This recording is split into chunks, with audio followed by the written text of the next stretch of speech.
I just said goodbye to Hezekiah, which was harder than I thought it was going to be, seeing family and then family leaving again.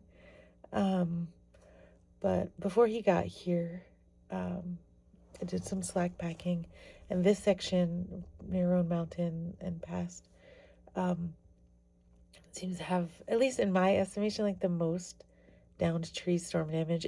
There's storm damage everywhere. I think for about 700 miles of trail, there's storm damage, but this was so much fuel on the ground and it's drying. And I just kept thinking, man, one lightning strike and these wildfires are going to be out of control. And I mean, there's already wildfires happening now, but most of them are controlled. So did some slack packing.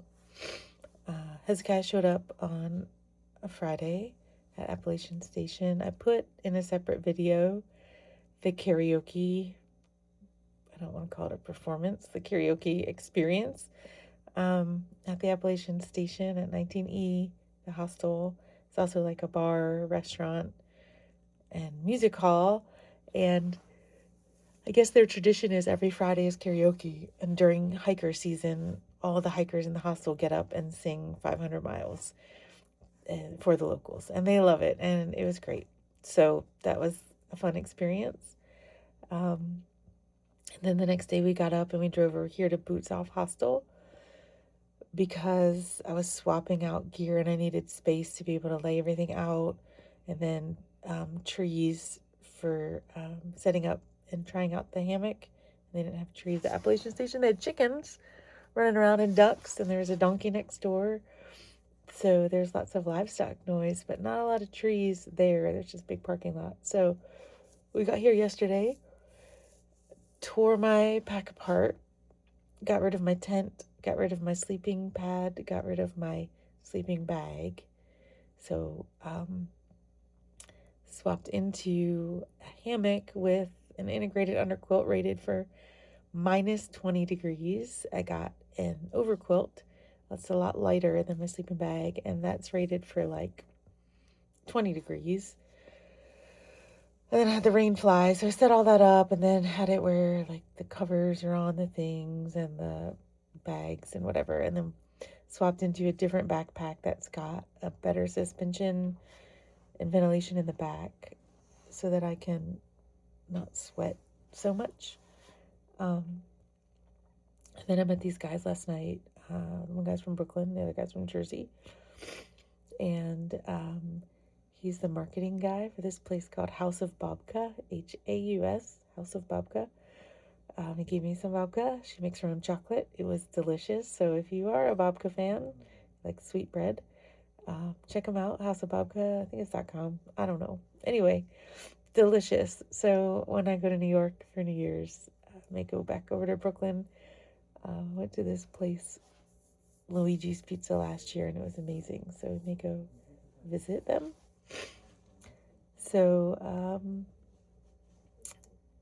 that was last night. And so yesterday was kind of really anxiety producing because like my backpack right now is my whole world, which sounds weird because it's not like my whole world, but on trail it is, has everything that I need. And so to like pull everything out, sort through it again, it felt like I was starting the trail over.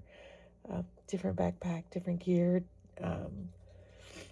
different place. So I was like freaking out a little bit, but everything got put back together.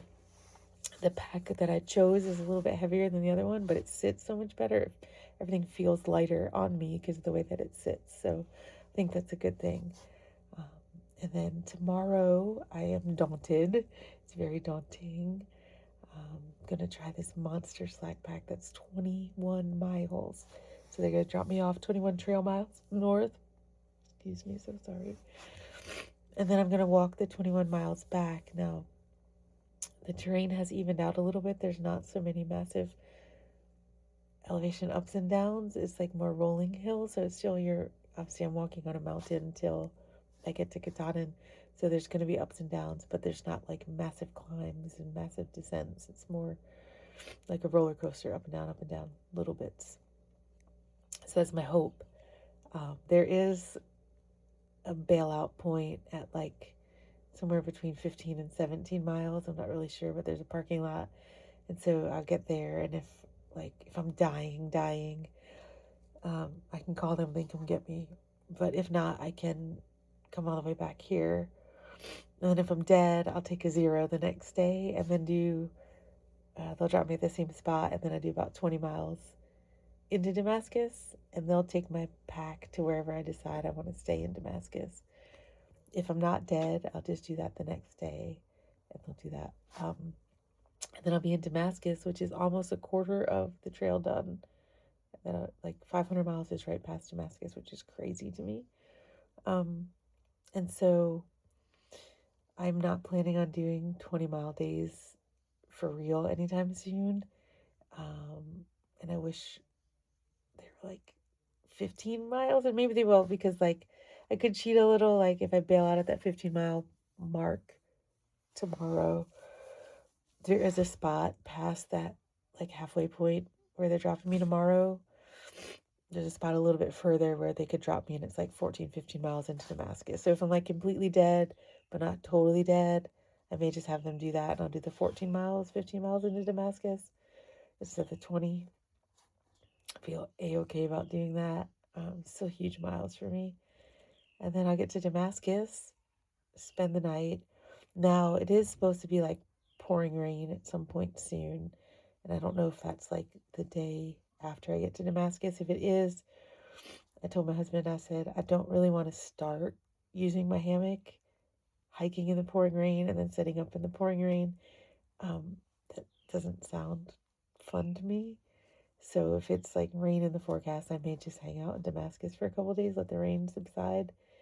I'm going to have rainy days, and I'm mostly okay with that. I wish I didn't have any rainy days, but I don't want to start trying to because I did my hammock, I figured it out, but like to do it out in the wilderness without oh yeah, I'm spending the night in this cabin tonight, whatever, but like to put it out and spend the night in it while it's pouring rain just doesn't seem like a good start for me. So that's not what I want to do. But I'll get to Damascus and then keep walking north. And I don't remember if I said this, but Virginia has the most miles of trail on the trail. I don't remember if they have like 500 miles or like hundreds and hundreds of miles just in the state. And at some point, it parallels kind of the Blue Ridge Parkway.